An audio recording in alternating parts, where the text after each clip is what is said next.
బెంగళూరులో ఐఏఎస్ అధికారి జీకే రవి అనుమానాస్పద మృతిపై విభిన్న కోణాల్లో దర్యాప్తు కొనసాగుతోంది. నిజానిజాలు రాపట్టేందుకు 3 సభ్యులతో ప్రత్యేక దర్యాప్తు బృందాన్ని నియమించింది ప్రభుత్వం.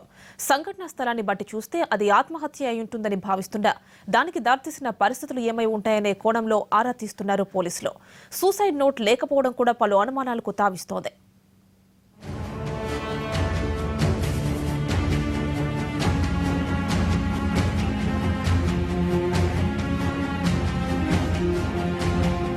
ఐఏఎస్ అధికారి డీకే రవి అంటే సంచలనాలకు మారుపేరు.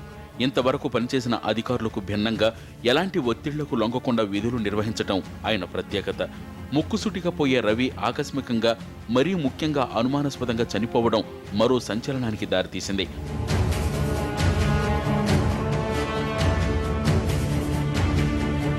(2009) బ్యాచ్కు చెందిన 36 ఏళ్ల ఐఏఎస్ అధికారి రవికి నిజాయితీపరుడిగా గుర్తింపుంది.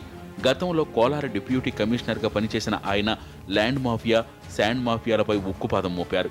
ప్రభుత్వ భూముల్లో ఆక్రమణల్ని తొలగించడంతో పాటు సంక్షేమ పథకాలు పక్కాగా అమలయ్యేలా కృషి చేశారాయన. 2014 నవంబర్లో ఆయన బెంగళూరుకు ట్రాన్స్ఫర్ అయ్యారు. అప్పట్లో ఆయన ట్రాన్స్ఫర్ను వ్యతిరేకిస్తూ కోలార్లో ఆందోళనలకు సైతం దిగారు కొంతమంది. కమర్షియల్ ట్యాక్స్ విభాగంలో జాయింట్ కమిషనర్గా బాధ్యతలు నిర్వర్తిస్తున్న ఆయన బెంగళూరు కోరమంగళ ప్రాంతంలో సెయింట్ జాన్స్ వుడ్ అపార్ట్మెంట్స్లోని అధికారిక నివాసంలో ఉంటున్నారు.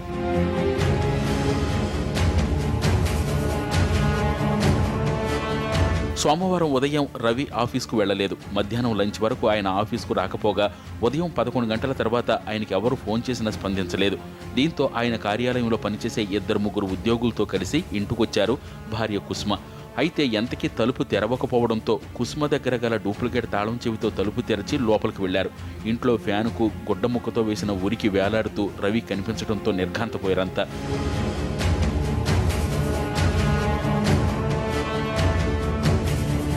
విధి నిర్వహణలో దూకుడుగా వ్యవహరించే రవి తాజాగా పన్నులెక్కొట్టిన ప్రముఖ రియల్టర్లు, నగల వ్యాపారుల నుంచి సుమారు 130 కోట్ల రూపాయలు వసూలు చేశారు. ఈ క్రమంలో గత కొంతకాలంగా రవికి బెదిరింపులు వస్తున్నాయి.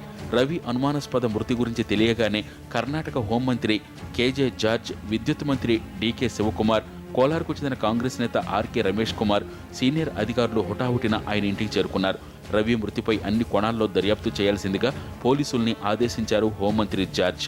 దీంతో డిప్యూటీ పోలీస్ కమిషనర్ రోహిణి నేతృత్వంలో 3 సభ్యుల ప్రత్యేక దర్యాప్తు బృందాన్ని ఏర్పాటు చేశారు అధికారులు. సంఘటనా స్థలాన్ని పోలీసు ఉన్నతాధికారులతో పాటు క్లూస్ బృందం పరిశీలించింది. అయితే రవిది ఆత్మహత్య అయి ఉంటుందని భావిస్తున్నామన్నారు పోలీస్ కమిషనర్ ఎంఎన్ రెడ్డి. కానీ ఇంట్లో ఎలాంటి సూసైడ్ నోటు దొరకలేదని తెలిపారు. అపార్ట్మెంట్ కాంప్లెక్స్లోని విజిటర్స్ రిజిస్టర్తో పాటు సీసీటీవీ ఫుటేజ్ను నిశ్చితంగా పరిశీలిస్తున్నారు పోలీసులు. రవి మొబైల్ ఫోన్ కాల్ డేటాను విశ్లేషిస్తున్నారు.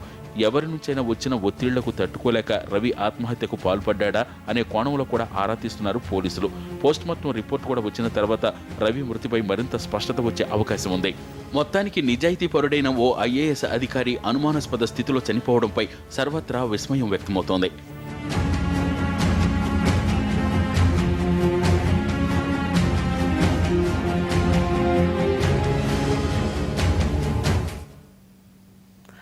బెంగళూరులో కమర్షియల్ ట్యాక్స్ విభాగం కమిషనర్ ఆత్మహత్యకు నిరసనగా బంద్ నిర్వహించారు కోలార్ జిల్లా ప్రజలు.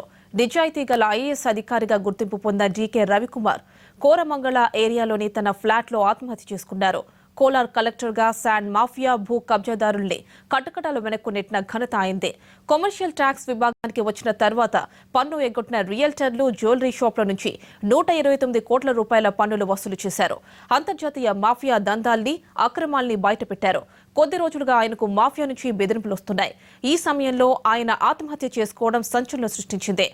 జీకే రవి ఆత్మహత్య వెనుక మాఫియా ఉండొచ్చని అనుమానిస్తున్నారు. పోలీసులు అన్ని కోణాల్లో దర్యాప్తు చేస్తున్నారు. ఇవి ఇప్పటివరకున్న అప్డేట్స్.